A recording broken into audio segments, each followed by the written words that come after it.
Connect ஆகுறீங்களோ, கர்த்தர் உங்களோடு தொடர்ந்து ஈடுபடவும் இந்த மத்தேயு வேத ஆராய்ச்சியில நமக்கு அநேக புதிய காரியங்களை கர்த்தர் கற்றுக் கொடுக்கவும் நாம் ஜெபத்தோடு இந்த ஆராய்ச்சியிலே பங்கு பெற உங்களை அன்பாய் கேட்கிறேன்.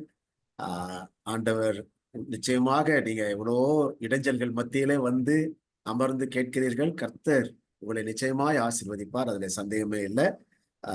இந்த பைபிள் ஸ்டடியில நீங்க கொஞ்சம் என்னோடு இணைந்து வரும்படியாக நான் பட்சமாய் கேட்டுக்கொள்கிறேன். இத வேற எதையும் மற்ற டிஸ்ட்ராக்ஷன்ஸ் நீங்க வீட்டுல இருக்கிறதுனால நிறைய வரக்கூடிய வாய்ப்புகள் அதிகம் இருக்கிறது.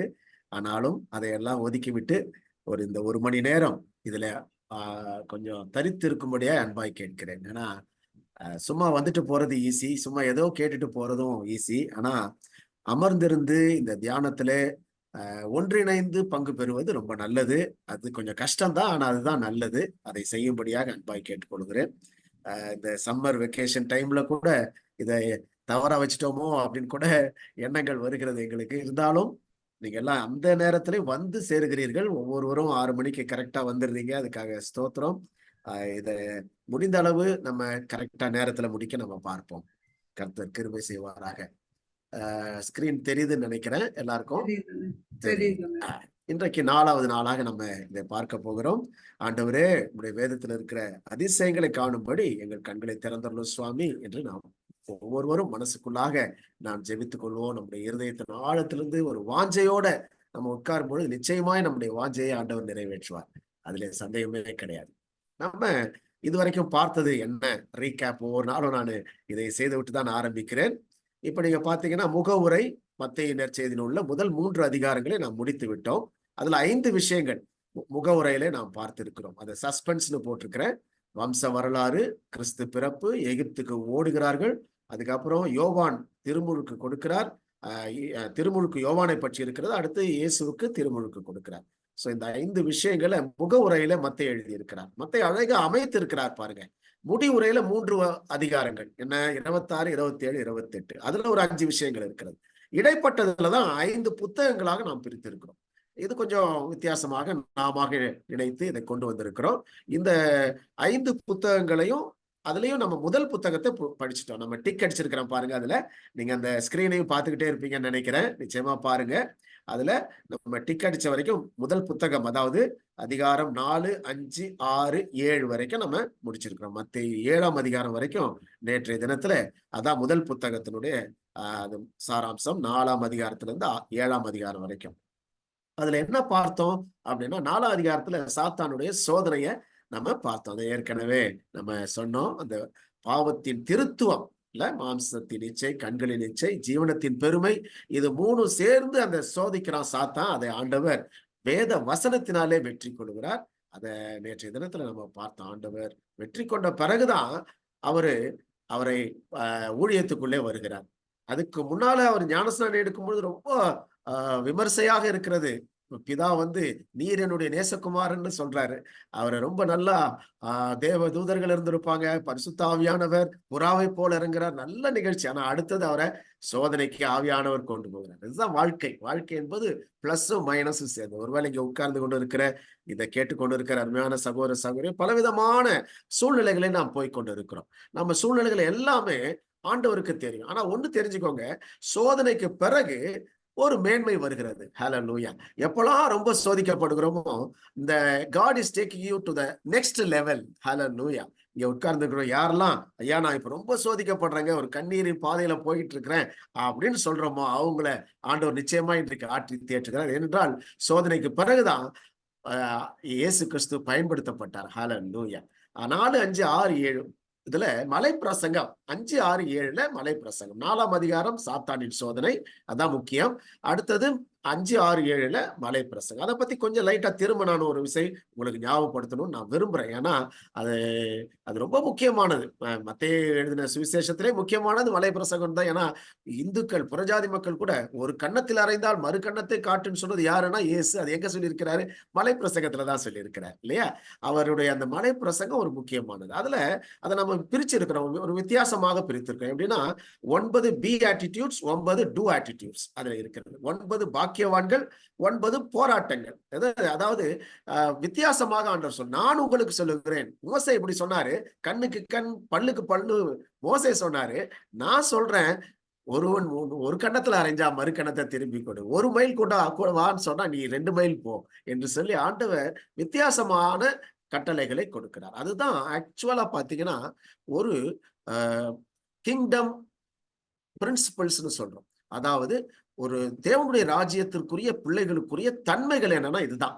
இந்த மலை பிரசங்கத்தின்படி நம்ம வாழ்ந்துட்டோம்னா நம்ம தேவனுடைய ராஜ்யத்துக்கு தகுதி உள்ளவர்கள். ஆனா ரொம்ப கஷ்டமா தான் இருக்கும், அவ்வளவு ஈஸி இல்லை. எடுத்தோடனே ஆவியில் எளிமை உள்ளவர்கள் பாக்கியம். நம்மளாம் பந்தா பண்ணதான் பாக்குறோம், நான் நல்லா இருக்கிறேன் அப்படின்னு காட்டதான் பாக்குறேன், எனக்கு கார் வந்துருச்சு, நான் இது வாங்கிட்டேன் அப்படின்னு நம்ம பெருமையை தான் சொல்ல பாக்குறோம். ஆனா பவுல் என்ன சொல்றாரு, என்னுடைய பலவீனத்தை குறித்து நான் மேன்மை பாராட்டுகிறேன். எப்ப நம்ம பலவீனங்களை குறித்து மேன்மை பாராட்ட ஆரம்பிக்கிறோமோ அப்பதான் நம்ம ஆக்சுவலா அந்த எளிமையை கற்றுக்கொண்டோம் என்று அர்த்தம். பாருங்க, அது அருமையா இருக்கிறது. இந்த 9 விஷயங்கள், அதுல 8 பாக்கியவான்கள் ஒரே மாதிரி வருது. 9வது வந்து மற்றவர்கள் உங்க மேல பொய்யாய் பழி சுமத்துவார்கள், ஆனால் நீங்கள் பாக்கியவான்களாக இருப்பீங்க. முதல் 8 வந்து ஆவில் எளிமை உள்ளவர்கள், சமாதானம் பண்ணுகிறவர்கள், இரக்கம் பண்ணு, இப்படி ஒன்னொன்னா வருகிறது நம்ம எப்படி இருக்கணும்னு. ஆனா 9வது வந்து நீங்க மற்றவர்கள் பழி சுமத்தினாலும் நீங்க வந்து பாக்கியவான்களா இருப்பீர்கள். அதான் முதல் பி ஆட்டிடியூட்ஸ். இந்த டூ ஆட்டிடியூட்ஸ்ல 6 வந்து என்ன வருதுன்னா, நான் உங்களுக்கு சொல்லுகிறேன். நீங்க அந்த 5ஆம் அதிகாரத்தின்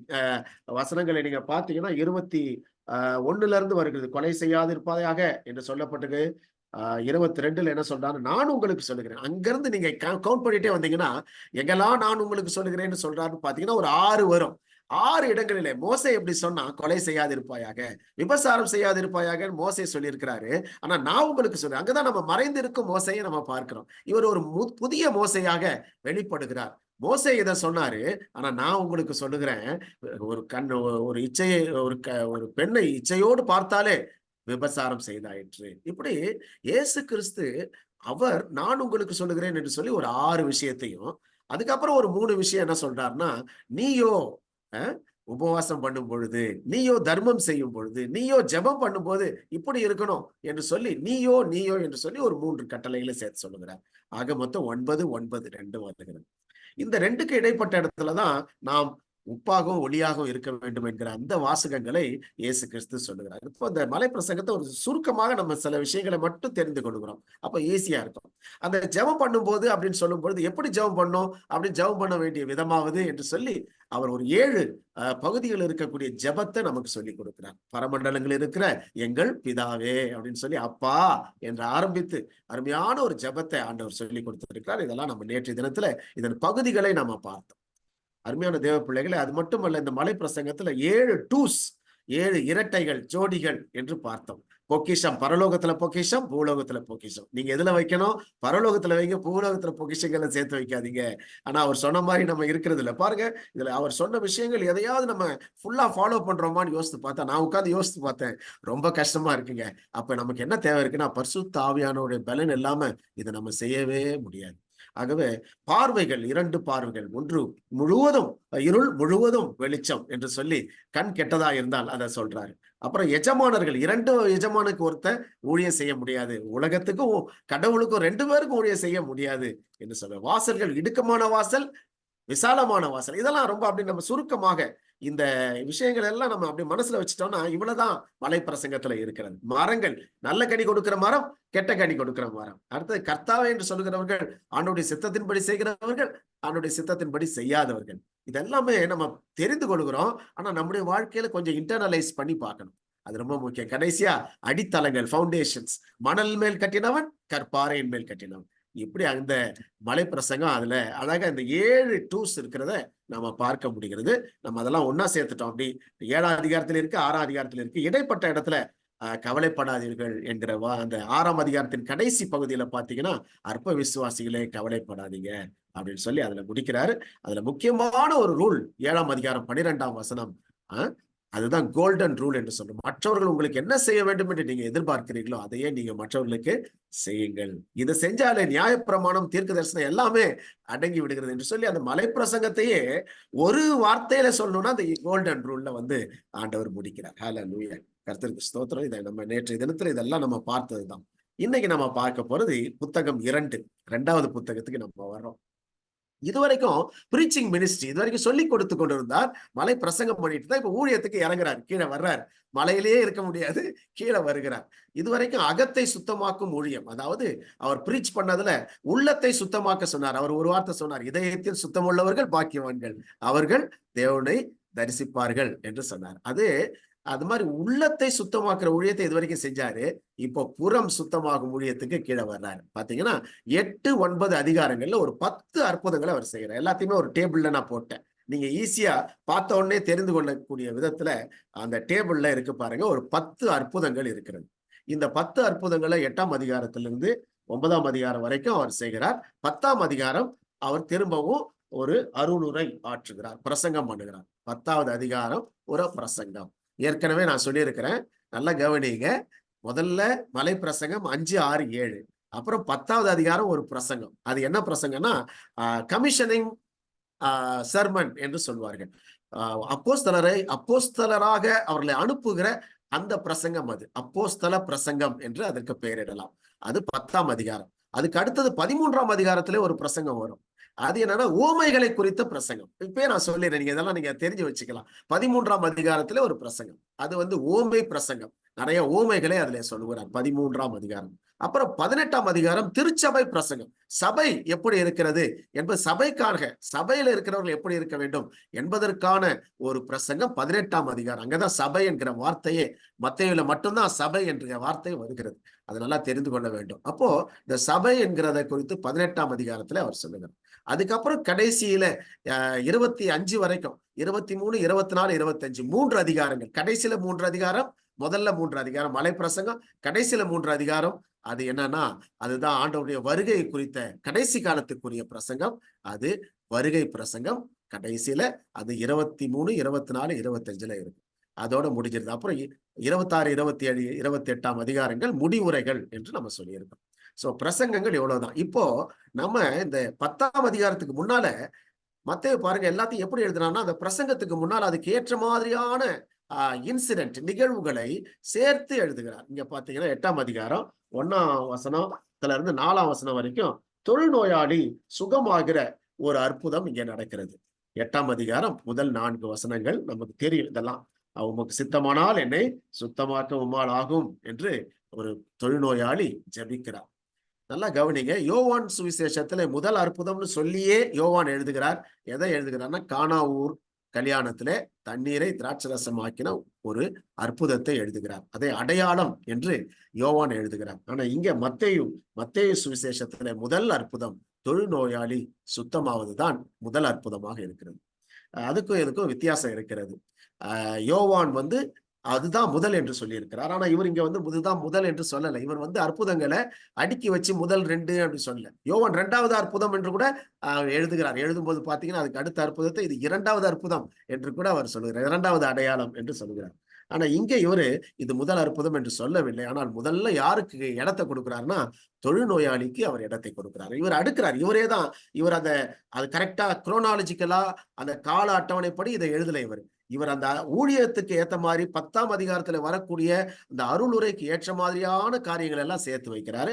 அதுல தொழுநோயாளி சுகமாவதை சொல்லுகிறார். அதுல பாத்தீங்கன்னா 3ஆம் வசனத்துல இயேசு தமது கையை நீட்டி அவனை தொட்டு. நல்லா கவனிங்க. அது தொழுநோயாளினா குறைஞ்சபட்சம் 75 அடி தூரத்துல இருக்கணும். யார்கிட்டையும் போக முடியாது. 75 ஃபீட் தூரத்துல இருக்கணும். கட்டாயமாக அவர் இருந்துதான் ஆகணும். அப்படின்னா இயேசு கிறிஸ்து அந்த விதிமுறைகளை எல்லாம் மீறுகிறார். தொழுநோயாளியை தொடுகிறார். பாருங்க எவ்வளவு ஆச்சரியம். இந்த தொழுநோயாளிகள் மத்தியில ஊழியர் செய்த ஒரு டாக்டர், வேலூர்ல இருக்கிற டாக்டர் ஒரு முறை பேசும்போது சொன்னாரு, ஒரு தொழுநோயை தொட்டவுடனே அப்படியே கதறி அழுதாராம். அழுதுட்டு சொன்னாராம், ஐயா நீங்க தான் ஃபர்ஸ்ட் டைம் என்ன டச் பண்ணிருக்கிறீங்க அப்படின்னு சொன்னாங்க. எத்தனையோ பேர் வர்றாங்க, ஆனா என்னை டச் பண்ணது கிடையாது, என் காயத்தை தொட்டது கிடையாது, ஆனா நீங்க தொட்டீங்க அப்படின்னு சொல்லி அந்த டாக்டர் அவருடைய அனுபவத்தை ஷேர் பண்ணும்போது சொன்னார். அருமையான கடவுளுடைய மக்களே பாருங்க, இயேசு கிறிஸ்து தொழுநோயாளியை தொடுகிறார். இதுதான் அவர்கிட்ட இருந்த ஒரு பெரிய வித்தியாசம். அந்த concern, the love, the affection. யாரா இருந்தாலும் அவங்க மேல கைய வைக்கிறது ஆண்டவர். இன்னைக்கு அவனை சுகம் கொடுத்தார். என்ன, எனக்கு சித்தம் உண்டு சுத்தமாகு என்று சொல்லி அவருக்கு அன்றைக்கு சுகம் கிடைத்தது. ஹல்லேலூயா. கர்த்தரால் கூடாது ஒன்றுமே இல்லை. அற்புதங்களை எழுதுகிறார். இந்த மத்தேயு ஒன்றன் பின் ஒன்றாக அற்புதங்களை எழுதுகிறார். நூற்றுக்கு அதிபதி அடுத்தது 5ஆம் வசனத்திலிருந்து 8ஆம் அதிகாரம். தயவு செய்து வேத புத்தகத்தை அப்படியே திறந்து வைத்துக் கொண்டே என்னோட ஃபாலோ பண்ணுங்க. ஏதோ சும்மா உட்கார்ந்து கேட்டுட்டு இருக்காதீங்க, நீங்களும் அப்படியே ஃபாலோ பண்ணலாம். 8ஆம் அதிகாரத்துல நீங்க பாத்தீங்கன்னா கப்பர் நகூமிலே பிரவேசிக்கிறார். இப்பதான் அவர் கப்பர் நகூமில வர்றார். அப்போ அங்க நூற்றுக்கு அதிபதி என்று இங்க போட்டிருக்கு. ராஜாவின் அதிகாரி என்று சொல்லி வேற ஒரு இடத்துல போடப்பட்டிருக்கிறது. ராஜாவின் மனிதர் ஒருவர் என்று போடப்பட்டிருக்கிறது நினைக்கிறேன். மற்ற சுவிசேஷங்கள்ல இப்படி வித்தியாசமா போடப்பட்டிருக்கிறது. அதே மாதிரி இங்க வேலைக்காரன் அதிபர் ஒருவன் வந்து என் வேலைக்காரன் என்று இங்க சொல்றத போடுறாங்க. இன்னொரு இடத்துல குமாரன் என்று போடப்பட்டிருக்கிறது. பொது மொழிபெயர்ப்புல அழகா இதை மாற்றி இருக்கிறார்கள். நூற்றுக்கு அதிபதி என் பையன் என்று சொல்லுகிறார். பையன். ஒருவேளை அந்த வேலைக்காரன் மீது அவர் அதிக அக்கறை கொண்டு ஒரு அடாப்டட் சன் மாதிரி அவனை வைத்திருக்கலாம் என்று வேத அறிஞர்கள் சொல்லுகிறார். அதனாலதான் ஒரு இடத்துல வேலைக்காரன், ஒரு இடத்துல பையன் வருகிறது. ஒரு அடாப்டட் சன் போல பிரியமானவன் என்று ஒரு இடத்துல வருகிறது. அப்போ இந்த நூற்றுக்கு அதிபதிக்கு மிகவும் விருப்பமானவன், அவனை வைத்திருக்கிறாரு. அவன் என்ன ஆயிட்டான்? அதுக்காக தான் வர்றாரு, ஓடி வர்றாரு. வந்து இயேசுவிடம் வந்து கேட்கிறார், நான் அவனை சொந்தமாக்குவேன் என்று ஆண்டவர் சொல்றார். 7ஆம் வசனத்துல பாத்தீங்கன்னா, அதற்கு இயேசு, நான் வந்து அவனை சொந்தமாக்குவேன். ஹல்லேலூயா. ஒரு வேலைக்காரனுக்காக இல்ல, ஒரு அப்கோர்ஸ் அவன் அன்பு செலுத்தி அவன் மேல அவனுக்காக ஒரு நூற்றுக்கு அதிபதி, ஒரு பெரிய அதிகாரி ஓடி வந்து ஆண்டவருடைய மேல, ஆண்டவருடைய முன்னால வந்து ஒரு இடத்துல எப்படி வருதுன்னா, அவன் முழங்காலிட்டான் என்று வருகிறார். ஆண்டவருக்கு முன்னால மண்டிட்டு விழுகிறான். ஒரு பெரிய அதிகாரி. ஆனா ஆண்டவர் கேட்கிறார், அந்த ஜெபத்திற்கு பதில் தருகிறார். ஹல்லேலூயா, ஸ்தோத்திரம். அப்போ அவன் சொல்றான், ஆண்டவரே, நீர் என் வீட்டுக்குள் பிரவேசிக்க நான் பாத்திரம் அல்ல. நீ வர்றதுக்கு எனக்கு நான் லாய்க்கே கிடையாது, தகுதியற்றவன். நீ ஒரு வார்த்தை சொன்னா போதும் அப்படின்றான். ஏன்னா ஆண்டவர் என்ன சொல்றாரு, நீ போ, இந்த போல விசுவாசத்தை நான் காணவில்லை. 10ஆம் வசனத்துல சொல்றாரு, இஸ்ரவேலருக்குள்ளும் நான் இப்படிப்பட்ட விசுவாசத்தை காணவில்லை என்று மெய்யாகவே உங்களுக்கு சொல்லுகிறேன் என்று சொல்லிட்டு, அப்புறம் அவன் உன் வேலைக்காரன் சொஸ்தமாயிட்டான்னு சொல்லி அனுப்பி விட்டாரு. நீ போகலாம், நீ விசுவாசத்தபடியே உனக்கு ஆக கடவுது என்று சொல்லி 13ஆம் வசனத்திலே சொல்லி அனுப்புகிறார். அதன்படியே அவன் சுகமாகிறான். அடுத்த அற்புதம் பாருங்க, ஒரு 10 அற்புதம். இதுல ஒரு 3 அற்புதம் முடிஞ்ச உடனே என்னை பின்பற்றுங்கள் என்கிற வார்த்தையை சொல்கிறார். சிஸ்டமேட்டிக்கா அதை எழுதுறாரு பாருங்க. இந்த மத்தேயு எழுதுற இந்த ஆர்கனைசிங் எனக்கு ரொம்ப ஆச்சரியமாக இருக்கிறது. பேதுருவுடைய மாமி சுகமாகிறதை இங்க சொல்றாரு. ஜுரத்தோட இருக்கிறாங்க. இது நமக்கு நல்லா தெரிஞ்ச ஒரு பகுதி. ஆண்டவர் கையை பிடிச்சி தூக்குறாரு, வந்துடுறாங்க. அவங்களே பணிவிடை செய்கிறார்கள். 17ஆம் வசனத்துல பாத்தீங்கன்னா, அவங்க உடனே என்ன பண்றாங்கன்னா, அவர் தாமே அதுக்கு 16ஆம் வசனத்துல, சாரி, 8ஆம் அதிகாரம் 16ஆம் வசனம் என்ன சொல்கிறார்?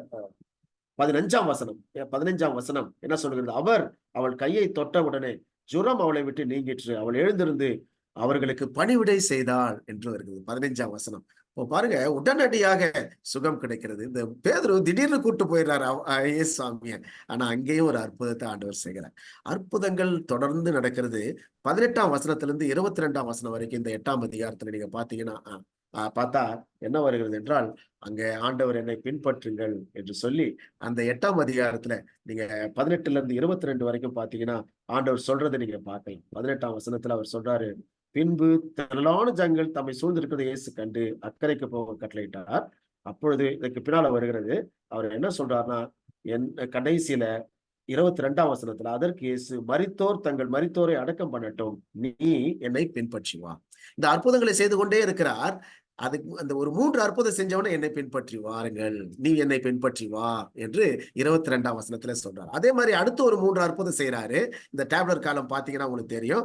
கடல் கொந்தளிக்கிறது, அதை அமைதிப்படுத்துகிறார். பிசாசு பிடித்தவனை சுகமாக்குகிறார். திமிர்வாதக்காரனை சுகமாக்குகிறார். அது முடிஞ்ச உடனே மத்தேயுவை கூப்பிடுறார். 9ஆம் அதிகாரம் 9ஆம் வசனத்துல இருந்து பாத்தீங்கன்னா, மத்தேயுவை நீ என்னை பின்பற்றி வா என்று சொல்லுகிறார். இந்த அற்புதங்கள் அப்படி ஒன்னொன்னா பார்த்துட்டு வந்தோம்னா ஒரு காரியம் தெரிகிறது. என்னன்னா, இந்த அற்புதங்கள் எல்லாம் முடியும் போது பாத்தீங்கன்னா என்ன சொல்றாருன்னா, மத்தேயு 9ஆம் அதிகாரம் 31ஆம் வசனத்துல அவருடைய அவருடைய நாமம் பிரசித்தி பெற்றது. 31ஆம் அதிகாரத்தை நான் வாசிக்கிறேன் பாருங்க. மத்தேயு 9:31 என்ன சொல்றாங்கன்னா, அவர்களோ புறப்பட்டு அத்தேசமெங்கும் அவருடைய கீர்த்தியை பிரசித்தம் பண்ணினார்கள் என்று சொன்னார். அவருடைய அவருடைய பெயர் பிரஸ்தாபம் அடைகிறது. எதுக்காக இதை சொல்றாருன்னா, அப்படியே கொஞ்சம் கொஞ்சமாக இயேசுவை தெய்வம் என்று அப்படியே கொண்டு வருகிறார். மத்தேயு எழுதும் பொழுது நீங்க பாத்தீங்கன்னா, இயேசு கிறிஸ்து ஒரு தெய்வம். அது வரைக்கும் அவங்களால அதை ஏற்றுக்கொள்ள முடியல. அதனாலதான் இந்த அற்புதங்கள் எல்லாம் எழுதுறார். பாருங்க, இதெல்லாம் இயேசு கிறிஸ்து செய்தார், இதெல்லாம் இயேசு கிறிஸ்து செய்தார். இந்த 8ஆம் அதிகாரம் 18ல இருந்து 22ல நீங்க பாத்தீங்கன்னா, இயேசு கிறிஸ்து என்னை பின்பற்றி வாங்கன்னு ஒண்ணு ஒரு கன்ஸ்ட்ரெயின்ட் சொல்றாரு. நரிகளுக்கு தலை சாய்க்க குழிகள் உண்டு, ஆனா மனுஷகுமாரனுக்கோ தலை சாய்க்க இடமில்லை என்று சொல்லுகிறார். அதை கன்ஸ்ட்ரெயின்ட், அங்க ஒரு கன்ஸ்ட்ரெயின்ட்ட சொல்றார். நீங்க வாங்க, எல்லாம் நல்லா இருக்கும்னு நினைச்சிட்டு வராதீங்க. ஏன்னா மனுஷகுமாரனுக்கோ தலை சாய்க்க இடம் இல்லை என்று அவர் தெளிவாக அங்க சொல்றதை நம்ம பாக்குறோம். 20ஆம் வசனத்துல பாத்தீங்கன்னா, அதற்கு இயேசு, நரிகளுக்கு குழிகளும் ஆகாயத்து பறவைகளுக்கு கூடுகளும் உண்டு, மனுஷகுமாரனுக்கோ தலை சாய்க்க இடமில்லை. வேத பாருங்க, ஒருத்தன் நான் உங்க கூட பின்னால வர்றேன்னு சொல்றான். அப்ப சொல்றாரு, இல்லப்பா நான் சொல்றேன் வாங்க, ஆனா தலை சாய்க்க இடம் இல்லை. சிலுவையை தூக்கணும் நீங்க இல்லையா, பின்னால் நம்ம பார்க்க போறோம். சாதாரணமானது அல்ல, இயேசு கிறிஸ்துவை பின்பற்றுவது சாதாரணமானது அல்ல. அதுதான் கன்ஸ்ட்ரெயின்ட்ட சொல்றார். அதே மாதிரி 2வது முறை இந்த 3 அற்புதங்களை செய்யறார். கொந்தளிப்பு, பிசாசு நீக்குதல், திமிர்வாதக்காரனை சுகமாக்குறது. இது ஒரு அற்புதமான, நல்ல ஒரு ஒரு சிறப்பான ஒரு அற்புதம். நமக்கு தெரியும், 4 பேர் தூக்கிட்டு வந்து அவனை இறக்கி விடுறாங்க. அங்க ஆண்டவர் அவனுக்கு சுகத்தை தருகிறார். அந்த சுகமாக்கும் அனுபவம் நமக்கு நல்லா தெரிஞ்சது. அதுலயும் அது முடிஞ்ச உடனேயும் அந்த 9ஆம் அதிகாரம் 8ஆம் வசனத்துல அது முடிகிறது. 9ஆம் வசனத்திலேயே அவர் என்ன செய்யறாருன்னா, இவனை கூப்பிடுறார். யார?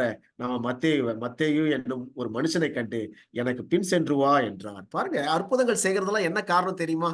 என்ன காரணம்? நம்ம அவருக்கு பின்னாலே போக வேண்டும் என்பதற்காக. நிறைய நேரம் அற்புதத்துக்காகவே நம்ம போறோம், அப்படி அல்ல.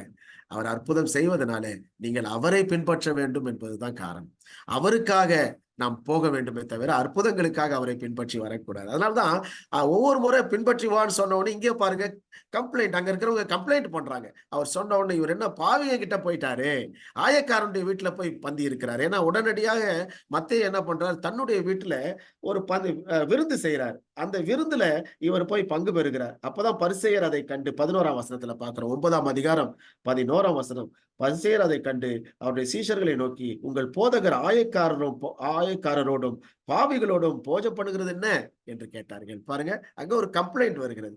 எப்பவுமே பின்பற்றி போக வேண்டுமானால் கன்ஸ்ட்ரெயின்ட்டும் இருக்கும், கம்ப்ளைண்ட்டும் இருக்கும் இல்ல. ஒவ்வொருத்தர் ஒவ்வொரு மாதிரி பேசுவாங்க. ஆனா கர்த்தரை பின்பற்றும் பொழுது நிச்சயமாய் ஆசீர்வாதம் கிடைக்கிறது. அவர் உடைய அந்த என்ன சொல்றது, அவரை போல நம்ம மாறிக்கிட்டு வரலாம். அதுதான் பெரிய ஆசீர்வாதம். எல்லா ஆசீர்வாதத்தை விட பெரிய ஆசீர்வாதம் அவரை போல நம்ம மாறிக்கிட்டு வர்றதுதான்.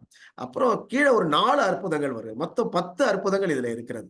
நம்ம பார்த்தோம்னா, உதிரப்போக்கு நமக்கு தெரியும், பெரும்பாடு உள்ள ஸ்திரீ என்று 9ஆம் அதிகாரம் 20ஆம் 22ஆம் வசனங்கள்ல அந்த ஸ்திரீ வஸ்திரத்தின் ஓரத்தை தொட்டு, இந்த அற்புதங்கள் ஒவ்வொன்றையும் வச்சு நம்ம ஒரு பெரிய பிரசங்கங்களை பண்ணலாம் இல்ல. வஸ்திரத்தின் ஓரத்தை தொட்டு சுகத்தை பெற்றுக் கொடுக்குறார். ஆண்டவர் கேட்கிறாரு, என் வல்லமை எங்கேயோ போச்சே அப்படின்னா அப்புறம் தான் இவங்க வந்து வெளியே வர்றாங்க. ஏன்னா உதிரப்போக்கு இருக்கிறவங்களை யாரும் தொட மாட்டாங்க. அந்த காலத்துல பெண்களே கிட்ட வர மாட்டாங்க. அதுவும் உதிரப்போக்கு இருக்கிறவங்க கிட்ட வரவே முடியாது. பாருங்க, முதல்ல நோயாளியை சுகமாக்குறத வர்றது, இங்க வந்து உதிரப்போக்கு இருக்கிற பெண் சுகமாகிறத காட்டுகிறார். மத்தேயு இதெல்லாம் எழுதுறார். ஏன்னா அன்டச்சபிள்ஸ் என்று சொல்லக்கூடியவர்களை ஆண்டவர் தொடுகிறார், சுகமாக்குகிறார், அவர்களுக்கும் அற்புதங்களை செய்கிறார். ஹல்லேலூயா, ஸ்தோத்திரம். ஆண்டவர் வந்து பாகுபாடு அற்றவர், ஏற்ற தாழ்வுகள் இல்லாதவர். நானு சமீபத்துல விபிஎஸ்ல போயிருந்த ஒரு விபிஎஸ்ல பாத்தீங்கன்னா, இந்த ஏழை பிள்ளைகள் எல்லாம் ஆடு மாதிரி அந்த அந்த வேஷத்தை கொடுக்குறாங்க. ஆனா நம்ம பிள்ளைங்க, கிறிஸ்தவ பிள்ளைங்க, இந்து பிள்ளைங்க, புறஜாதியில இருந்து வந்த பிள்ளைங்களுக்கு இந்த ஆடு வேஷத்தை கொடுக்குறாங்க. ஆனா நம்ம பிள்ளைங்களுக்கு ஏஞ்சல் மாதிரி நிறுத்துறாங்க. நான் சொன்னேன், இது மாதிரி பண்ணக்கூடாது நீங்க. இந்த ஏற்றத்தாழ்வுகள், யாரெல்லாம் ஒதுக்கப்பட்டிருக்கிறார்களோ அவர்களுக்கு தான் முக்கியத்துவம் கொடுக்கணும். இயேசு கிறிஸ்து பாருங்க எப்படி செய்யறாரு. நோயாளியை தொட்டு சுகமாக்குகிறார். உதிரப்போக்கு இருக்கிற பெண்மணி, அவங்களா வந்து அவருடைய வஸ்திரத்தை தொட்டு, ஏன்னா அவர் தொட கேட்க முடியாது, ஆகவே அவங்களே வந்து வஸ்திரத்தை தொட்டு சுகத்தை பெறுகிறார்கள். ஆனா அவங்களுக்கும் ஆண்டவர் சுகத்தை தருகிறார். அப்புறம் எவிருவினுடைய மகள் உயிர் தெழுகிறதும் வருகிறது. அங்கே எவிரு என்று வரவில்லை, ஆனா ஜெபாலய தலைவன் என்று இந்த மத்தேயு எழுதுகிறார். இன்னொரு இடத்துல எவிரு என்று வருகிறது. அப்போ இந்த உயிர் தெழுதலும் நமக்கு தெரியும். இந்த சிறு பெண்ணை உயிரோடு எழுப்புகிற ஒரு நிகழ்ச்சி, அற்புதமான ஒரு நிகழ்ச்சி. அங்க இருக்கிறவங்க எல்லாம் சிரிக்கிறாங்க, ஆனா கர்த்தர் போய் தொட்டு சுகமாக்குறார். அப்புறம் 2 குருடர்களை சுகமாக்குறார். 9ஆம் அதிகாரம் 27 31 வரைக்கும் இருக்கிற அந்த பகுதியிலே நாம் அதை பார்க்கிறோம். 27 31. இந்த குருடர்களை சுகமாக்குவதும் ஒரு அசாத்தியமான ஒரு அற்புதம். ஏன் சொல்றேன்னா, இயேசு கிறிஸ்து தான் அதை செய்யறார்.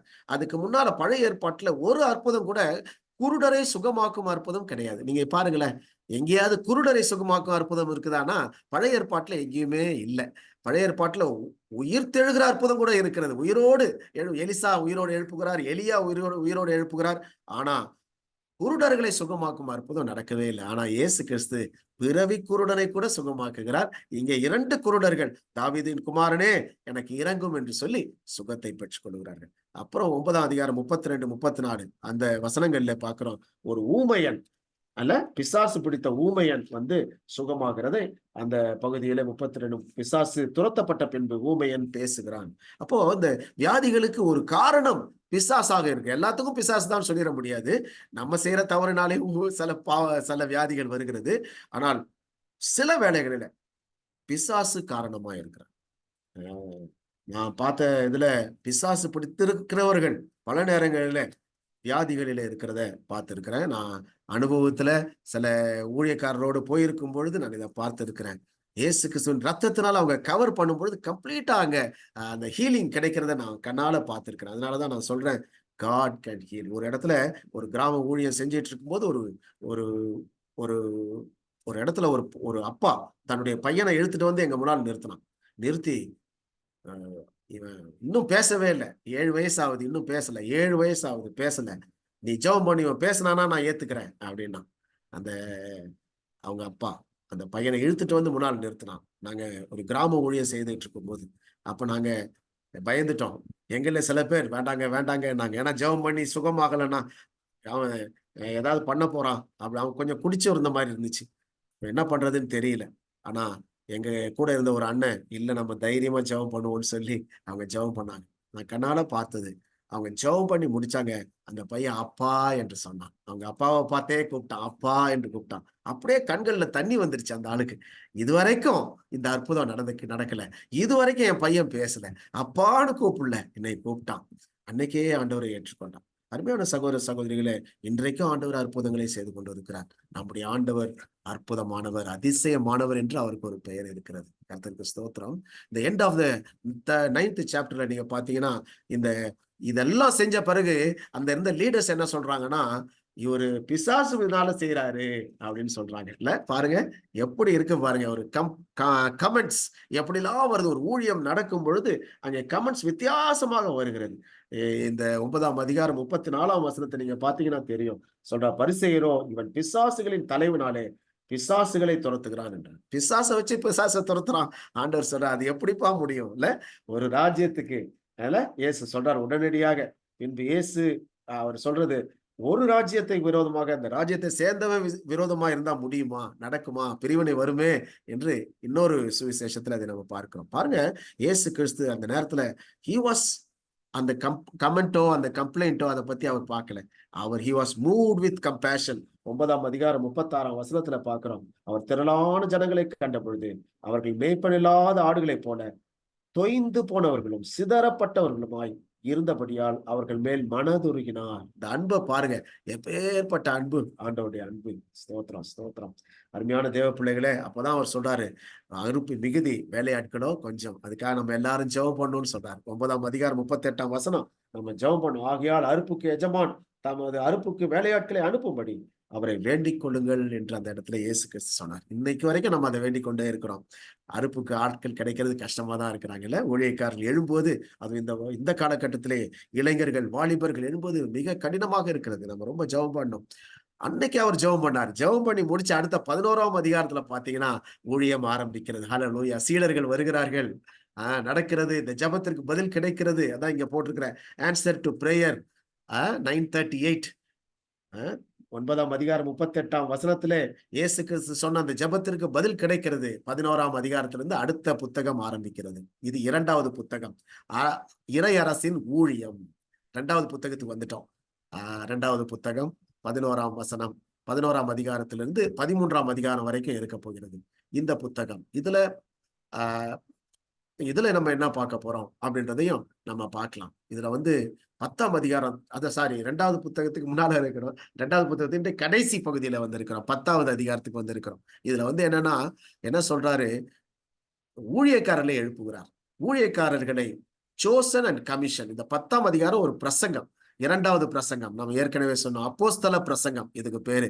அப்போஸ்தலர்களை அனுப்புகிற ஒரு பிரசங்கம் என்று இதை வைத்துக் கொள்ளலாம். அப்போஸ்தலர்களை அனுப்புகிற ஒரு பிரசங்கம். இதுல பாத்தீங்கன்னா 10ஆம் அதிகாரம் முதல் 4 வசனங்களை அழைக்கிறார். அந்த லிஸ்ட் வருகிறது. 10ஆம் அதிகாரத்துலதான் இந்த 12 அப்போஸ்தலருடைய லிஸ்ட் வருகிறது. 1ஆம் வசனத்துல சீடர்கள் என்று சொல்லுகிறார், 2ஆம் வசனத்துல அப்போஸ்தலர்கள் என்று சொல்லுகிறார். நீங்க பாருங்களேன், 10ஆம் அதிகாரம் இது ஒரு அற்புதமான ஒரு கருத்து. 10ஆம் அதிகாரம் முதல் வசனத்துல நீங்க பாத்தீங்கன்னா, அவர்களை சீடர்கள் என்று சொல்கிறார். சீஷர்களை 12 சீஷர்களை தம்மிடத்தில் வரவழைத்து என்று போடப்பட்டிருக்காரு. 10ஆம் அதிகாரம் 2ஆம் வசனத்தை பாத்தீங்கன்னா என்ன சொல்கிறது, அந்த 12 அப்போஸ்தலருடைய நாமங்கள் ஆவன. அப்போஸ்தலர்கள் என்கிற பெயர் ஒரே ஒரு முறை மத்தேயுவிலே வருகிறது. அது இங்கதான் வருகிறது. வேற எங்கேயும் அப்போஸ்தலர் என்கிற பெயர் மத்தேயு எழுதின சுவிசேஷத்துல இல்ல. ஆனா அப்போஸ்தலர் என்ன, அனுப்பப்படுகிறவர்கள், ஊழியத்துக்கு அனுப்பப்படுகிறவர்கள். சீஷர்கள் என்பவர்கள் ஆண்டவரோடு இருப்பதற்கு வந்தார்கள். அப்போஸ்தலர் என்பவர்கள் அனுப்பப்படுகிறோம். நான் நேற்று கூட சொன்னேன், 4ஆம் அதிகாரம் 19ஆம் வசனத்துல மத்தேயுல ஆண்டவர் என் பின்னே வாருங்கள், நான் உங்களை மனுஷரை பிடிக்கிறவர்களாக்குவேன் என்று சொல்லி எல்லாரையும் வாங்க வாங்கன்னு கூப்பிட்டாரு.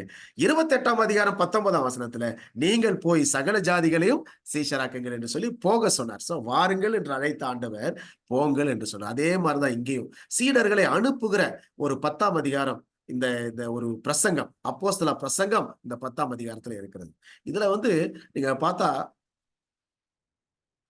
இதுல இந்த ஜிஸ்ட மட்டும் நான் இங்க போட்டிருக்கிறேன். 1ல இருந்து 4 வரைக்கும் அழைப்பு, அனுப்புவிப்பு.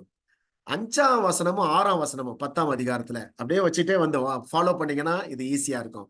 10ஆம் அதிகாரம் 5, 6ல எங்க போனோம் அப்படின்னு சொல்றாரு. எங்க போகணும்னு சொல்றாருன்னா, அவர் சொல்றாரு, இஸ்ரவேல் காணாமற் போன ஆடுகளாகிய இஸ்ரவேல் வீட்டாரிடத்திற்கே போங்கள். எங்க போங்க, வேற எங்கேயும் போகாதீங்க. சமாரியாவுக்கு போகாதீங்க, மற்ற இடத்துக்கு இப்போ போகாதீங்க, இப்போ வேண்டாம். இப்ப முதல்ல யாருக்கு போகணும்னா, the first focus is on Israelites. அப்புறம் 7, 8 வசனங்கள்ல நீங்க என்ன செய்யணும் என்று சொல்லுகிறார். என்ன செய்யணும், செய்தியை கொடுக்கணும், சுகமாக்கணும். கரெக்டா அவர் சொல்ற பாருங்க, என்ன செய்யணும்ன்றத 7, 8ல சீடர்களிடம் ஆண்டவர் எதிர்பார்ப்பது என்ன கிளியரா வருகிறது. 7ஆம் வசனம், நீங்கள் போகையில் பரலோக ராஜ்யம் சமீபித்திருக்கிறது என்று பிரசங்கியுங்கள். 8ஆம் வசனம், வியாதி உள்ளவர்களை சொஸ்தமாக்குங்கள், குஷ்டரோகிகளை சுத்தம் பண்ணுங்கள், மரித்தோரை எழுப்புங்கள், பிசாசுகளை துரத்துங்கள், இலவசமாய் பெற்றீர்கள், இலவசமாய் கொடுங்கள். பாருங்க, இயேசு கிறிஸ்து சொல்றது அவ்வளவுதான். Very simple. நீங்க பரலோக ராஜ்யம் சமீபமா இருக்கிறதுன்றத பிரசங்கம் பண்ணுங்க, அடுத்தது சுகமாக்குங்க, செய்தி கொடுங்க, சுகமாக்குங்க. இது 7, 8 வசனங்கள்ல. 9ஆம் வசனத்துல இருந்து 15ஆம் வசனம் வரைக்கும் நீங்க என்ன எடுத்துக்கொள்ள வேண்டும் என்று சொல்லுகிறார். அதை நம்ம பின்னால பார்க்க போறோம். என்ன எடுத்துக்கொள்ள போறோம், இதையே திரும்பி நம்ம விவரமாக கூட கொஞ்சம் பார்க்க போகிறோம். அப்புறம் அதே 10ஆம் அதிகாரம் 16ல இருந்து 42 வரைக்கும் நீங்க எதற்கு ஆயத்தமா இருக்க வேண்டும் என்றால், துன்பப்படுவதற்கு ஆயத்தமா இருக்க வேண்டும் என்று சொல்லி சீஷர்களை அவர் துன்பப்படுவதற்கு ஆயத்தப்படுத்தி அனுப்புகிறார். இதுதான் இந்த அப்போஸ்தல பிரசங்கத்துல இருக்கக்கூடிய ஜிஸ்ட் எல்லாம் சேர்த்து சொல்லிட்டு இப்ப நம்ம விவரத்தை கொஞ்சம் பார்க்க போறோம். சீஷர்கள் ஆர்டர் பாத்தீங்கன்னா, இந்த வரிசை, இந்த 3, 4 வசனங்கள், 3ஆம் வசனம் 4ஆம் வசனத்துல சீடர்களுடைய வரிசை வருது. எப்பவுமே ஒரே வரிசை தான் எல்லா இடத்துலயும். 4 இடத்துல சீடர்களுடைய 12 சீடர்களுடைய நேம்ஸ் ஒன்னா போட்டிருக்கிறாங்க. அதுல எல்லாத்துலயுமே முதல்ல யார் வர்றாருன்னா, பேதுரு, அந்திரேயா, அவருடைய பிரதர் அந்திரேயா 2 பேரும் வந்துருவாங்க. அப்புறம் யோவான், யாக்கோபு, இது கட்டாயமாக வருகிறது. இதெல்லாம் எப்பவுமே வர்ற லிஸ்ட். கடைசியில யார் வருவா உங்களுக்கு தெரியும், யூதாஸ் காரியோத்து. இந்த லிஸ்ட் வந்து மாறவே இல்லை. சீஷர்கள் லிஸ்ட் இந்த 4 பகுதிகளிலே வேதத்திலே நம்ம பார்க்கிறோம். நான் பார்த்தேன். அதுல ஒண்ணு மட்டும் ஒருவேளை நமக்கு சந்தேகம் இருக்கும். இந்த சந்தேகம் அதை தீர்த்து வைத்து விடலாம். பர்த்தலமியு என்பவர், நாத்தான்வேல் 2 பேரும் ஒன்றுதான். பாட்டமிலமை என்றது, பார் என்றால் மகன் என்ற அர்த்தம். தலமை என்பவருடைய மகன் என்பது நத்தான்வேல். நத்தானியல், பாட்டமில்லை என்பது 2 ஒண்ணுதான். ஒவ்வொன்றுல ஒவ்வொரு பேர் வரும். அதே மாதிரி மத்தேயு சில இடத்துல லேவி என்று போடப்பட்டிருக்கலாம். இதுதான் வித்தியாசம். மற்றபடி இந்த லிஸ்ட் பாத்தீங்கன்னா அப்படியே வருகிறத பாக்குறேன். இங்க ஆண்டவர் 5ஆம் வசனத்தை, இது ஒரு முக்கியமான வசனம். 5ஆம் வசனம், அவங்களுக்கு கட்டளை கொடுக்கிறார். அந்த 12 வரையும் இயேசு அனுப்புகையில் அவர்களுக்கு கட்டளையிட்டு சொன்னது. இந்த கட்டளை என்கிற வார்த்தை, இந்த அப்போஸ்தல கட்டளை ஒரு முக்கியமான கட்டளை. போங்க அப்படின்னு சொல்ற கட்டளை. அப்போஸ்தல் என்றாலே அனுப்பப்பட்டவன், அப்போஸ்தலர் அனுப்பப்பட்டவன், அனுப்புகிறார், அதற்கு கட்டளை கொடுக்கிறார். அதுக்கு கிரீக்கில் பார்த்தீங்கன்னா பேரகெலின் என்கிற வார்த்தை இது புதிய ஏற்பாட்டிலே 30 முறை பயன்படுத்தப்பட்டிருக்கிறது. ஒரு அற்புதமான வார்த்தை என்று எல்லா வேத அறிஞர்களும் சொல்லுகிறார்கள். என்னன்னா இது ஒரு மிலிட்டரி கட்டளை, மிலிட்டரி ஆர்டர் மாதிரி இருக்கிறது.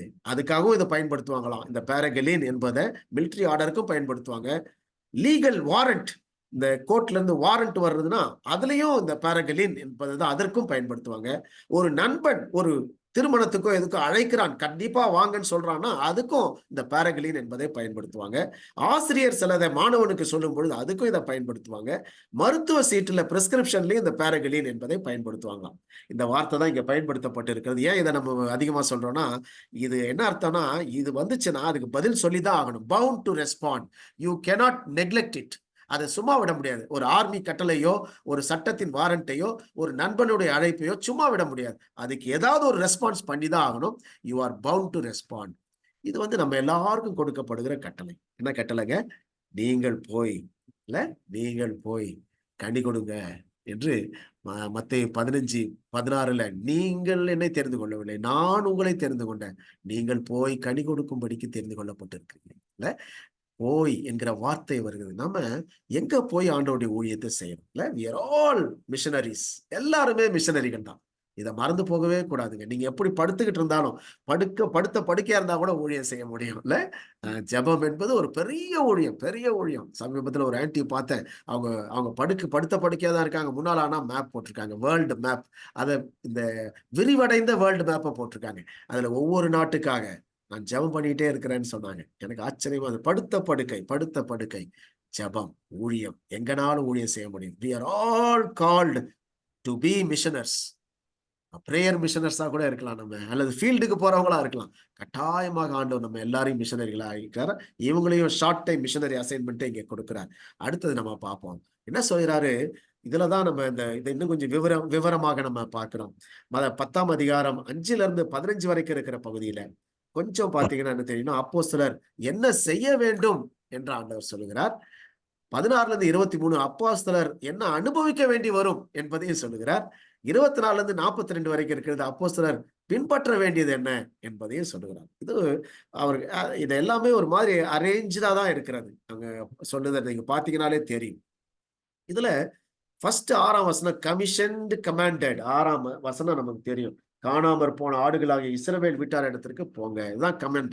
நீங்க வந்து போங்க, ஊழியம் செய்ய போங்க. அப்ஜெக்ட் என்ன அப்படின்னா, சென்ட்ரல் அப்ஜெக்டிவ் என்ன அப்படின்னா, காணாமற் போன ஆடுகள். இஸ்ரவேல் வீட்டார் இப்ப எப்படி இருக்கிறாங்க? காணாமற் போன ஆடுகளை போல இருக்கிறாங்க. நீங்க போய் தான் ஆகணும். பாருங்க, it's not voluntary but it's compulsory. அதனால தான் நான் முதல்ல சொன்னேன் இந்த பேரகிலீன் என்கிற வார்த்தை. அதுக்கு நம்ம கம்பல்சரி, நம்ம போய் தான் ஆகணும், செஞ்சுதான் ஆகணும். நம்ம எல்லார் மேலேயும் விழுந்த கடமை சுவிசேஷத்தை அறிவிப்பது. சுவிசேஷத்தை அறிவிக்காவிட்டால் எனக்கு ஐயோ என்று பவுலப்போஸ்தலன் எழுதுகிறத நம்ம பார்க்கிறோம். அருமையான தேவ பிள்ளைகளை, இது நம்ம மேல் விழுந்த கடமை. இதை நம்ம செஞ்சுதான் ஆகணும். இந்த 3 signs of the call, strong desire, confirmation of the church, opportunity, இது எல்லாமே ஆண்டவர் கொடுக்கிறார் நமக்கு. ஏன்னா நீங்க எல்லாருமே இந்த ஊழியத்தை செய்யணும். யாரா இருந்தாலும் சரி, வயசானவங்களா இருந்தாலும் சரி, இளைஞர்களாக இருந்தாலும் சரி, இதை கேட்டுக்கிட்டு இருக்கிறவங்க ஊழியத்துல ஈடுபட வேண்டும். அதுல கிளியர் மெசேஜ் என்ன கொடுக்க வேண்டும், என்ன பேசணும், அதையும் சொல்லிடுறாரு. கிளியர் மெசேஜ் 7ஆம் வசனம், பரலோக ராஜ்யம் சமீபமா இருக்கிறது என்பதை சொல்லுங்க. ஏன்னா பரலோக ராஜ்யம் கேட்டா போதும் இல்ல, கடவுளின் அரசும் அதிகாரமும் அவரை ஏற்றுக்கொள்ளும் ஒவ்வொருவருக்கும் உண்டு. கை எட்டத்துல இருக்கிறது. நீங்க கேட்டா போதும், ஜஸ்ட் இன்வைட். பரலோக ராஜ்யம் உங்ககிட்ட வந்துடும். ஹல்லேலூயா. கிங்டம் ஆஃப் காட் எங்கேயோ இருக்குன்னு நினைக்க வேண்டாம். It's so near. நீ கேட்டா போதும் என்று சொல்லி மக்களை அழைக்கிற ஒரு அழைப்பு தான் இந்த சுவிசேஷம், நற்செய்தி. நற்செய்தி என்பது மக்களை அழைக்கிறது. என்ன அழைக்கிறது? பரலோக ராஜ்யம் உங்ககிட்டே இருக்குதுங்க, நீங்க கேட்டா போதும். ஏசாமி உங்ககிட்ட இருக்காருங்க, கேட்டா போதுங்க. உங்க கதவை தட்டிக்கிட்டு இருக்கிறாருங்க, இதய கதவை தட்டிக்கிட்டு இருக்கிறாருங்க, நீங்க வான்னு சொன்னா போதும், வருவாருங்க. இதுதான் கடவுளுடைய ராஜ்யம் என்று சொல்லுவதற்கு தான் இந்த பகுதியில ஆண்டவர் சொல்லுகிறார், பரலோக ராஜ்யம் சமீபித்து இருக்கிறது என்ற சுவிசேஷத்தை சொல்லுங்க. அடுத்தது, பிசாசு பிடித்தவங்களை சுகமாக்குங்க, வியாதி உள்ளவர்களை சுகமாக்குங்க, குஷ்டரோகிகளை சுத்தம் பண்ணுங்க, இந்த அற்புதங்களை செய்யுங்க. ஆனா நிறைய நேரம் நம்ம இந்த அடுத்த பாட்டை விட்டுறோம். அருமையான சகோதர சகோதரி, தைரியமாய் நம்ம இருக்கலாம். நம்ம யாருக்காக வேண்டுமானாலும் ஜெபம் பண்ணலாம். ஜெபம் கேட்கப்படலாம், கேட்கப்படாமல் போகலாம். அதை பற்றி கவலைப்படக்கூடாது. ஆனா யாரெல்லாம் வியாதியா இருக்கிறார்களோ, நமக்கு தெரிந்து அவர்களுக்காக நாம் கட்டாயமாக ஜெபம் பண்ணணும். யாரெல்லாம் கஷ்டத்துல இருக்கிறாங்களோ, பிசாசு பிடித்து இருக்கிறார்களோ, எந்தெந்த குடும்பங்களிலே வியாதிகள் இருக்கிறதோ, பிரிவினைகள் இருக்கிறதோ, அந்த குடும்பங்களுக்காக நாம தொடர்ந்து ஜெபம் பண்ணுவோம். ஆண்டவர் கேட்பாரு. ஒரு நாள் நிச்சயம் நடக்கும். ஆகவே நம்ம விட்டுறக்கூடாது. சரி, இந்த 10ஆம் அதிகாரம் 8ல இருந்து 15 இருக்கிற வசனங்களை அப்படியே நான் வசனத்தையே அப்படியே போட்டிருக்கிறேன். இலவசம், சுகத்தை இலவசமா கொடுங்க. இலவசமாய் பெற்றீர்கள், இலவசமாய் கொடுங்கள். இது ஆண்டவர் சொன்ன வார்த்தை. அருமையான தேவ பிள்ளைகளே, ஊழியக்காரர் சில பேர் இதை கூட வியாபாரமாக மாற்றி விடுகிறார்கள். அது பண்ணக்கூடாது. இது no no where cost is mention. இலவசம், இலவசம், இலவசம் தான். எதையும் வியாபாரமாக்கிட கூடாது. கவனமா இருக்கணும். ஊழியத்துல மட்டும் வியாபாரம் நோக்கம் வந்துவிடக்கூடாது. காசுக்காக இதை செய்யறேன்னு வந்துட்டோம்னா போச்சு, அங்க அவுட். அது கிடையவே கிடையாது. ஆண்டவருடைய கட்டளை இதுதான். இலவசமாய் பெற்றீர்கள், இலவசமாய் கொடுங்கள். சுகம் இலவசம். நீங்க சொல்லணும், சமாதானத்தை இலவசமா சொல்லுங்க. நீங்க போற இடத்துல எல்லாம் வாழ்த்துக்களை சொல்லுங்க அப்படின்னு சொன்னார். ஆனா எதெல்லாம் எடுத்துட்டு போனோம் அப்படின்னு சொல்லும் போது இது கொஞ்சம் கான்ட்ரவர்சியா நமக்கு தெரியலாம். உங்கள் கச்சைகளில் பொன்னையாவது வெள்ளியாவது செம்பையாவது வழிக்கு பையையாவது 2 அங்கிகளையாவது பாதரட்சைகளையாவது தடியையாவது தேடி வைக்க வேண்டாம், எடுக்க வேண்டாம் அப்படின்னு சொல்றாரு. ஆனா இங்க நான் சைட்ல போட்டிருக்கேன் பாருங்களேன். மார்க் 6ஆம் அதிகாரம் 8ஆம் வசனத்துல ஒரு தடியை எடுத்துக்கோ அப்படின்னு வருது. லூக்கா 22ஆம் அதிகாரம் 36ஆம் வசனத்துல இதெல்லாம் எடுத்துக்கலாம் அப்படின்னு தான் வருது. லூக்கா 22:36 வாசிக்கலாம். யாராவது வாசிக்க முடியுமா? லூக்கா 22:36 யாராவது வாசிக்க முடியுமா? லூக்கா 22:36 நானே வாசிக்கிறேன். இப்பொழுதோ பணப்பையையும் சாமான் பையையும் உடையவன் அவைகளை எடுத்துக்கொள்ள கடவன். பட்டயம் இல்லாதவன் தன் வஸ்திரத்தை விற்று ஒன்றை கொள்ள கடவன் என்று சொல்றாரு. லூக்கா 22ல இப்படி சொல்றாரு. இங்க என்ன சொல்றாரு? எதையும் எடுத்துக்காதீங்க அப்படின்னு சொல்றாரு. என்னங்க இது, ஒரு பெரிய கான்ட்ரோவர்சி இருக்கிற மாதிரி தெரியுதே அப்படின்னு நம்ம நினைக்கலாம். அப்படி கிடையாது. ஆவியானவர் நேரத்திற்கு ஏற்ற விதத்திலே நமக்கு வழி நடத்துதலை தருவார். ஒரு நேரம் எடுத்துக்க சொல்லுவாரு, ஒரு நேரம் வேண்டான்னு சொல்லுவாரு. அவரை கேட்டு கேட்டு நாம் ஊழியத்தை ஈடுபட வேண்டும். அவர் சொல்லுவதை கேட்டு கேட்டு செய்ய வேண்டும். அதை நம்ம இந்த இடத்துல புரிந்து கொள்கிறோம். இதை எடுத்துக்கொள்ளாத நீங்க சொல்றாரு. ஆனா அங்க எடுத்துக்கொள்ளுங்க. ஏன்னா லூக்கா 22ல இயேசு கிறிஸ்து பிடிக்கப்பட போகிறார். அப்போ ஆண்டவர் அப்படிப்பட்ட ஒரு கட்டளை கொடுக்குறீங்க. இனிமே நான் போயிட போறேன், நீங்க தான் இருக்க போறீங்க. You will have to defend your self என்பதற்காக அப்படி சொல்றார். அது நேரத்திற்கு ஏற்ற விதத்துல தேவ நடத்துதல்கள் மாறலாம். அதனால்தான் நம்ம என்ன சொல்றோம்னா, எப்பவுமே ஆண்டவருடைய நடத்துதலுக்காக நாம் காத்திருக்க வேண்டியது மிக மிக அவசியம். சரி, இந்த 10ஆம் அதிகாரத்தினுடைய அடுத்த பகுதிக்கு நம்ம வர்றோம். நம்ம அனுபவிக்க வேண்டியது என்ன? 16ஆம் வசனத்திலிருந்து 23ஆம் வசனம் வரைக்கும், 10ஆம் அதிகாரம் 16ஆம் வசனத்திலிருந்து 23ஆம் வசனம் வரைக்கும் பாருங்களேன். துன்புறுவதற்கு சீடர்களை ஆயத்தப்படுத்துகிறார். இதுதான் ரொம்ப நம்ம எல்லாம் வேண்டாம் வேண்டாம்னு யோசிக்கிற காரியங்கள் இல்ல. ஐயோ, எப்ப பார்த்தாலும் நம்ம என்ன கேட்கிறோம்? ஆண்டவர்கிட்ட, ஆண்டவரே போதும் சுவாமி, இது வேண்டாம் ஆண்டவரே என்று சொல்றானா, துன்பப்படுவது இன்றி அமையாதது. 10ஆம் அதிகாரம் 16ல இருந்து 18 வரைக்கும் இருக்கிறது நீங்க பாத்தீங்கன்னா, அதுல ஆண்டவர் அப்படிதான் சொல்றாரு. ஆடுகளுக்குள்ளே ஓநாய்களுக்குள்ளே ஆடுகளை அனுப்புகிறேன். 16ஆம் வசனம் பாத்தீங்கன்னா, ஆடுகளை ஓநாய்களுக்குள்ளே அனுப்புறது போல இதோ நான் உங்களை அனுப்புகிறேன். ஆனா கட்டாயம் துன்பம் இருக்கிறது. உங்களுக்கு எதிரிகள் இருப்பார்கள், பகைப்பார்கள். இங்க 21ல இருந்து 23 வரைக்கும் பாத்தீங்கன்னா, எல்லாராலும் நீங்கள் பகைக்கப்படுவீர்கள். இது நடக்கும். ஆனா ஒரு காரியத்தை சொல்ற, ஒவ்வொரு சொல்லும் பொழுதும் ஒரு உற்சாகத்தை ஆண்டவர் கொடுப்பார். பாருங்க, ஒரு பக்கம் துன்பங்கள் வரும். ஆனா 19ஆம் வசனம் 20ஆம் வசனத்துல பாத்தீங்கன்னா, பேசுகிறவர்கள் நீங்கள் அல்ல, உங்கள் பிதாவின் ஆவியானவரே உங்களிலிருந்து பேசுவார். இல்ல, அவர் பேசுவார், உங்களுக்காக அவர் பேசுவார். அல்லேலூயா. அதனால நீங்க பயப்பட வேண்டாம். பாருங்க, துன்பம் உண்டு, பயப்பட வேண்டாம், பயப்பட வேண்டாம். அதே நேரத்துல என்ன சொல்றானா, நம்ம சர்ப்பத்தை போல வினா உள்ளவர்களாக, புறாக்களை போல கபடற்றவர்களாக. ரெண்டுமே வித்தியாசம். நம்ம நேத்து கூட ஒண்ணு சொன்னேன், லயன் அண்ட் லேம். நம்ம ஆடாவும் இருக்கணும், சிங்கமாவும் இருக்கணும். அந்தந்த நேரத்துக்கு ஏற்ற மாதிரி. இப்ப நம்ம சொன்னோம் அல்லவா, தேவ நடத்துதல். அந்த நடத்துதலுக்கு ஏற்ற விதத்துல நம்ம ஸ்ட்ராங்காவும் இருக்கணும், சாஃப்டாவும் இருக்கணும். இங்க பாருங்க, சர்ப்பத்தை போலவும் இருக்கணும், புறாவை போலவும் இருக்கணும். சர்ப்பம் ஒரு சின்ன அசைவுனா கூட சர்ன்னு ஓடும். அதுக்கு கேட்கிற திறமை ரொம்ப ஜாஸ்தி. அது மாதிரி அந்த வினா உள்ளவர்களாக, கேட்கிறவர்களாக, லிசனிங், புறாவை போல கபடற்றவர்களாக, இது வஞ்சகத்தன்மை இல்லாதவர்களாக இருக்க ஆண்டவர் அழைக்கிறார். இது ஊழியக்காரர்களுக்கு இருக்க வேண்டிய தன்மைகள் ஆண்டவர் சொன்னதை அப்படியே நம்ம பார்த்துட்டே வர்றோம். அதுக்கு அடுத்தது பாத்தீங்கன்னா பின்பற்ற வேண்டியது என்ன அப்படின்னா 23 24 இருந்து அடுத்த பகுதி 10ஆம் அதிகாரம் 24 இருந்து ஏன் சீடர்கள் துன்பப்பட வேண்டும், துன்பப்பட வேண்டியது அவசியம்னு சொன்னோம் இல்லையா? 24 25 ஏன் சீஷர்கள் துன்பப்படணும்னா போதகரே துன்பப்படுறார், போதகரை போல சீஷர்கள் இருக்க வேண்டும். போதகர் சிலுவையை தூக்க போறாரு, நீங்களும் தூக்கணும். அதான் இந்த பகுதியில வருகிறது. நீங்க சுமக்க வேண்டியவர்கள் இல்ல, அனுபவிக்க வேண்டியவர்கள்.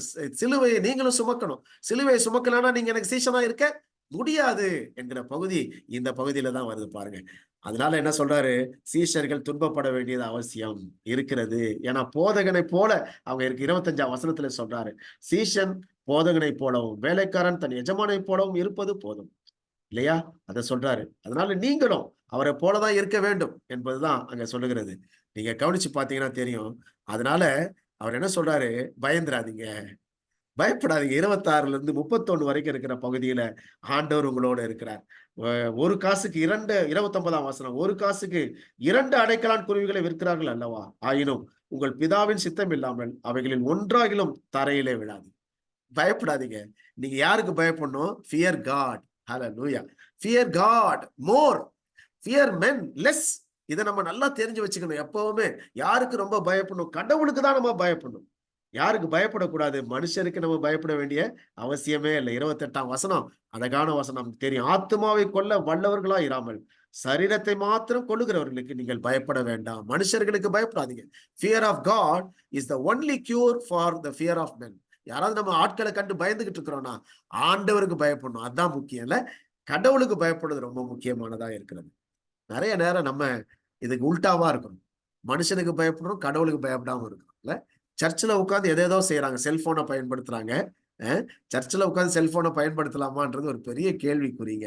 எனக்கெல்லாம் அது கொஞ்சம் கூட ஒத்து வரல. ஏன்னா சபை ஆராதனை நடந்து கொண்டு இருக்கிறது. நீங்க யாரை ஆராதிக்கணும்? ஆண்டவரை ஆராதிக்கணும் இல்ல.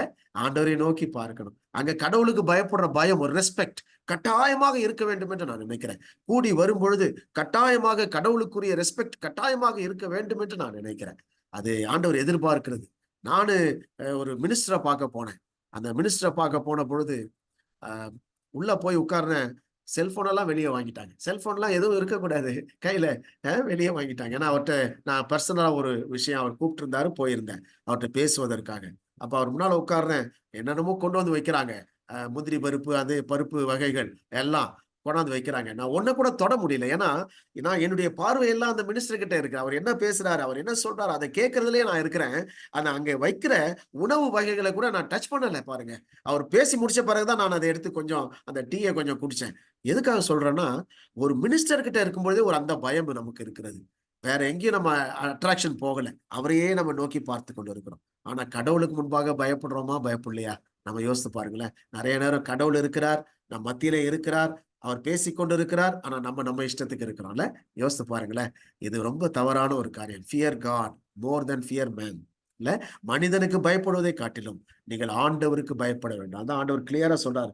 இந்த 28ஆம் வசனம், ஆத்துமாவை கொல்ல வல்லவர் ஆண்டவர், அவருக்கு நீங்க பயப்படுங்க. அதை மனுஷன் எதையும் செய்ய முடியாது. உங்க சரீரத்தை வேணா கொல்லலாம், உங்க சரீரத்துக்கு துன்பத்தை கொடுக்கலாம். ஆனா அவனுக்கு நீங்க பயப்பட வேண்டிய அவசியமே இல்லை. அவன் ஆத்மாவை ஒண்ணுமே செய்ய முடியாது. ஆத்மாவை கொல்ல வல்லவர் ஆண்டவருக்கு நீங்க பயப்படுங்க. Fear God. இன்னைக்கு ஆண்டவர் நம்ம கூட பேசிட்டு இருக்காரு. அருமையான சகோதர சகோதரிகளே, நமக்கும் இந்த பயம் ரொம்ப ரொம்ப அவசியமா இருக்கிறது. ஏன் சீஷர்கள் சிலுவை சுமக்க வேண்டும் அப்படின்னா அவர் சொல்றாரு, சிலுவை சுமக்க வேண்டாம்னா எனக்கு சீஷனா இருக்கவே. சிலுவை என்பது எதை குறிக்கிறது? நம்முடைய சொந்த பிரச்சனைகளையா அல்ல. ஆண்டவருக்காக நாம் படுகிற பாடுகள், ஆண்டவருக்காக, ஒரு நோக்கத்திற்காக, ஊழியத்திற்காக, ஆண்டவருடைய நாம மகிமைக்காக இதை செய்யும் பொழுது நமக்கு வரக்கூடிய சில சிக்கல்கள், பிரச்சனைகள், போராட்டங்கள், எதிர்ப்புகள், பகைகள் இதெல்லாம் தான் நமக்கு சிலுவை. இதை கட்டாயமாக ஒரு சீஷன் சுமக்க வேண்டும். சிலுவையை சுமக்காதவன், உலகத்தை பகைக்காதவன் எனக்கு சீஷனா இருக்க முடியாது என்று சொல்லி இந்த 32ஆம் வசனத்திலிருந்து 10ஆம் அதிகாரம் 39ஆம் வசனம் வரைக்கும் ஆண்டவர் சொல்லப்பட்டிருக்கிறது. இங்க அழகா மத்தேயு எழுதியிருக்கிறார். சிலுவை பாரம் சுமக்காதவன் எனக்கு சீஷனா இருக்க முடியாது. அழகா சொல்றாரு கடைசியில 38ஆம் வசனத்துல நீங்க பாத்தீங்கன்னா, தன் சிலுவையை எடுத்துக்கொண்டு என்னை பின்பற்றாதவன் எனக்கு பாத்திரன் அல்ல.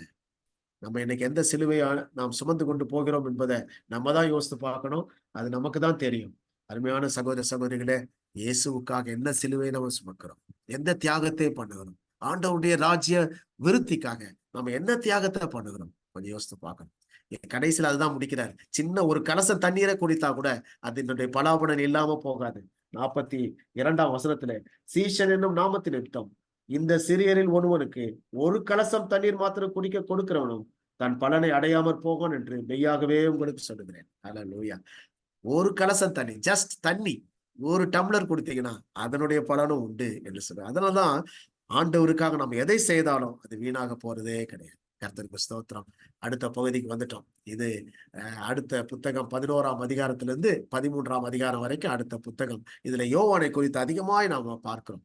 யோவானுடைய இந்த 11ஆம் அதிகாரத்துல ஜான் அண்ட் ஜீசஸ் இதை நம்ம பார்க்கிறோம். 11ஆம் அதிகாரம் 1ஆம் வசனம் இந்த 10 வரைக்கும் இருந்த பகுதி முடிந்தது என்பதை காட்டுகிறது. ஒரு புத்தகம் முடிந்த பிறகு அடுத்தது ஆரம்பிக்குது. அதனாலதான் 11:1 எடுத்து வாசித்து பார்த்தீங்கன்னா உங்களுக்கு தெரியும். இயேசு தம்முடைய 12 சீஷர்களுக்கும் கட்டளை கொடுத்து முடிந்த பின்பு அவருடைய பட்டணங்களில் உபதேசிக்கவும் பிரசங்கிக்கவும் அவ்விடம் விட்டு போனார். என்ன சொல்றாரு? தம்முடைய 12 சீஷர்களுக்கும் கட்டளை கொடுத்து முடித்தார். அந்த கட்டளை கொடுக்கிற அந்த புத்தகம் அது முடிந்தது. அப்போஸ்தல ஊழியம் அங்கே முடிந்தது.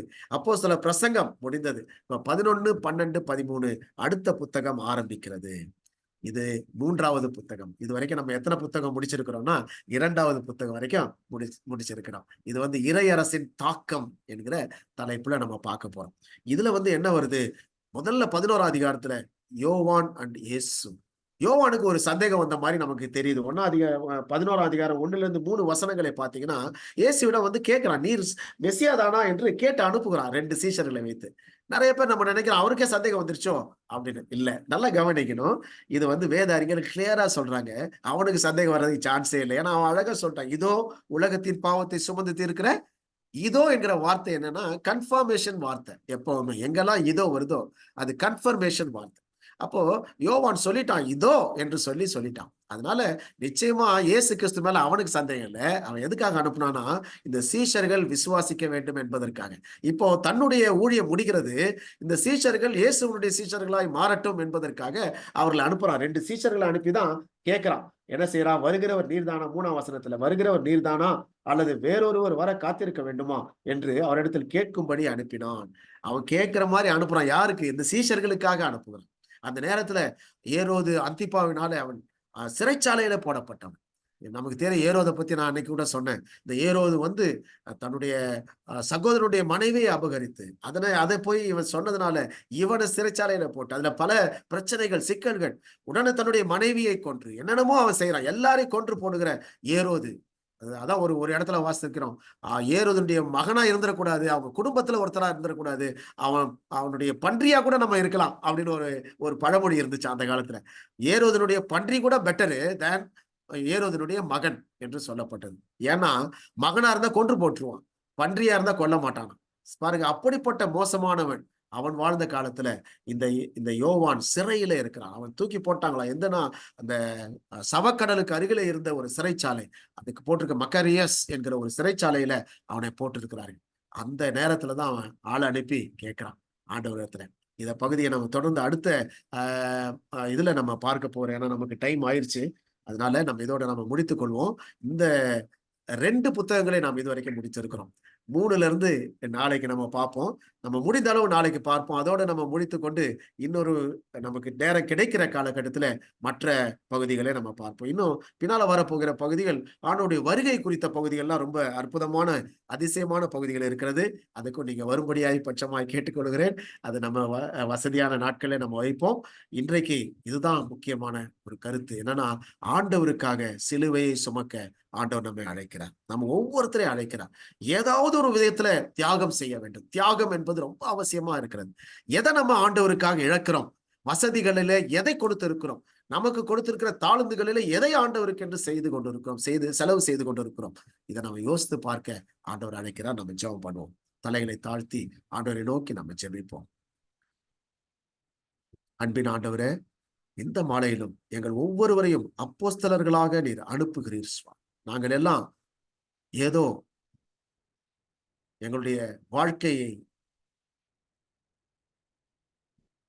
வீணாக செலவழிக்கிறவர்களாக அல்ல ஆண்டவரே, எங்களுடைய வாழ்க்கையின் ஒவ்வொரு பகுதியிலும் உமக்கென்று வாழ்கிறவர்களாக, கர்த்தாவே, அப்போஸ்தலர்களாக, மிஷனரிகளாக எங்கள் ஒவ்வொருவரையும் நீர் நியமித்திருக்கிறீர். உமக்கு ஸ்தோத்திரம். இந்த கடைசியாக நாங்கள் பார்த்த இந்த புத்தகத்துல, கடைசியாக பார்த்த அந்த மத்தேயு 10ஆம் அதிகாரத்துல, ஆண்டவரே உம்முடைய சீடர்களை, ஆண்டவரே ஓநாய்களுக்குள்ளே ஆடுகளை அனுப்புவது போல நான் அனுப்புகிறேன் என்று சொல்லி துன்பப்படுவதற்கும் பகைக்கப்படுவதற்கும் சிலுவையை சுமப்பதற்கும் அவர்களை அனுப்பினது போல எங்கள் ஒவ்வொருவரையும் கூட நீர் அனுப்பி இருக்கிறீர் என்பதை நாங்கள் மறந்துவிடக் கூடாது சுவாமி. கர்த்தாவே, எங்கள் மீது நீர் வைத்திருக்கிற அந்த பெரிய கட்டளையை நாங்கள் உதாசீனப்படுத்தாதபடி அந்த கட்டளைக்கு கீழ்ப்படிந்து அநேகருக்கு உம்மை பற்றி சொல்லுகிறவர்களாக, சுவிசேஷத்தை பிரபலமாக்குகிறவர்களாக, ஆண்டவரே உம்மை ராஜாதி ராஜா தேவாதி தேவன் என்று சொல்லி, ஆண்டவரே எங்களுக்கு தெரிந்தவர்களிடம், ஆண்டவரே எங்களுக்கு தெரியாதவர்களிடமும், ஆண்டவரே இதை அதிகமாய் சுவிசேஷத்தை சொல்லுகிற அப்போஸ்தலர்களாக எங்கள் ஒவ்வொருவரையும் மாற்றும். ஒருவேளை எங்களாலே போக முடியாவிட்டால், ஆண்டவரே நாங்கள் ஜெபிக்கிற ஜெப ஊழியத்தை செய்ய கர்த்தர் எங்களுக்கு நீர் கிருபை செய்வீராக. இங்கே இந்த ஜெபத்திலே பங்கு பெறுகிற ஒவ்வொருவரையும் நீர் ஆசீர்வதிப்பீராக.